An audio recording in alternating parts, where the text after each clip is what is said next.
So I haven't done a video in a while, but I'm sitting here watching the sunset. It's so beautiful. And look at all the rock formations they've made. And then you got like this awesome hill. And people are like sandboarding this stuff down. It's so cool.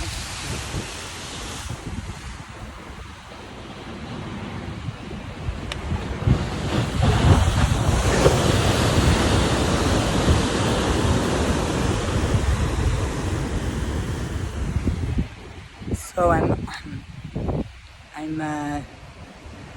doing a video, obviously. I am gonna go see my girlfriend who lives in Petaluma, where I was born, and we've kind of been seeing each other again, talking to each other. She's a life coach, and she's gonna help me, try to kind of let go of these feelings that I've been having, because the main problem that I have is that I can't forgive myself for not trusting my gut. And my gut was to put my boys in the car and drive as far away as possible, so we would have been safe and he would not be gone for 8 years, and my oldest son wouldn't be partly talking to me. He hates me, he loves me, can't stand me, he wants to be next to me. It's a disgusting, horrible thing that has happened to our family, especially my son. And I'm trying to let go, let go of that voice that's in my head that does that. Well, you dumb blank, you should have taken him. Why didn't you do that? I was scared because I didn't want to go to jail, but I went to jail anyway, and now he's gone. So what did I accomplish? Really? Nothing. It's a hopeless feeling, but then you gotta look at that, right?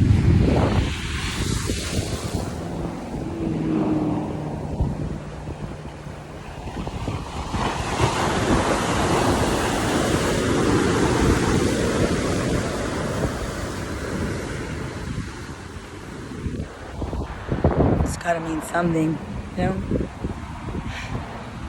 wouldn't still be here if it wasn't for something.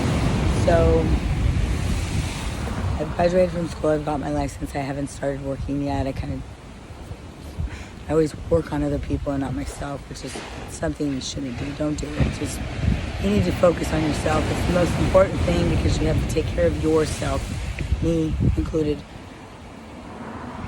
So that's what I'm going to do. I'm going to go visit my girlfriend, and we're going to do a little microdosing. And she is so intelligent, and she really has a lot of insight on what is blocking my happiness or stopping me from getting to see my son again. Our next court date is on June 27th. And the last one went much better than any of the other ones did or have. I sat with my judge that was the one that was with me when it all started. And he told me, I looked at him, I said, what did the judges say? He said, you need to turn him over. I said, well, what happens if I don't? He said, you're going to go to jail. And that's what happened. So I don't know, I called him up, and he couldn't believe I hadn't seen my son yet. He said, you haven't seen your son yet? I said, no. He said, how long has it been? I said, 8 years. He'll be 12.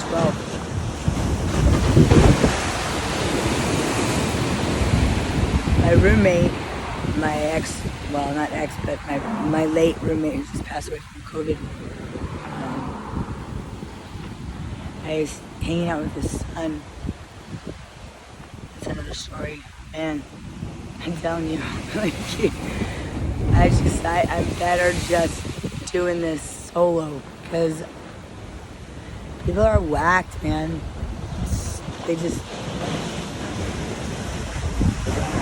but it's beautiful here, isn't it? I love it. I'm glad I came down here. It's almost comforting here. It's obviously comforting, but like, I could be here forever, you know? But the last court hearing, I did call that lawyer that was with me and couldn't believe it, and we actually had a judge that he knew. It was a DA, from former DA, and he actually was really pushing for FaceTime, at least FaceTime, like, visits half an hour weekly, and the dad was not having it. And they just kept on, and I mean, the judge like went to bat for me. He literally was like, well, Dad, you have the power to click off, turn it off anytime if you feel like it's not going right. They keep saying that I think he's a bad dad and I'm going to do this, I'm going to do that. Well, the fact of the matter is they need to give me an opportunity to do that. Then they can say that I did that. Until then, they can't do that. So the judge finally just said, okay, fine, we'll just meet back here on June 27th and we'll revisit this again. So he's encouraged my mom to be like the guardian, or not the guardian, but the grandmother visit. So she started that process with him. Hopefully I got to check in with both of them. But also the family that I was staying with of my late roommate, son's stepsister, has a friend who is a big-time lawyer, and he couldn't believe my story. He was like, you need to get him a guardian liaison. And I've read that before, but like, I mean, I read a lot of stuff, but like, I never hear anybody else doing it and they succeed at it, so I guess I just kind of pushed it out of my mind. But it's pretty serious. Like, it's a lawsuit, and since they ignored every single thing that's happening, he's still going through what he's going through. This is gonna be big. So I've read up on the codes. I'll put them down when I post this. I'll put them in there for you so you can look at it. I'm pretty sure it's 372, and it's all about the rights and what happens, and if you're ignored, pretty much. And basically, we've been ignored. So I'm just going to say a prayer. Dear Heavenly Father, please bless all of the children that are not with their parents and they should be. And please just keep them safe, sound, and your arms wrapped around them as tightly as you can to keep their ears from hearing the pain, their heart from feeling it, and their eyes from seeing it.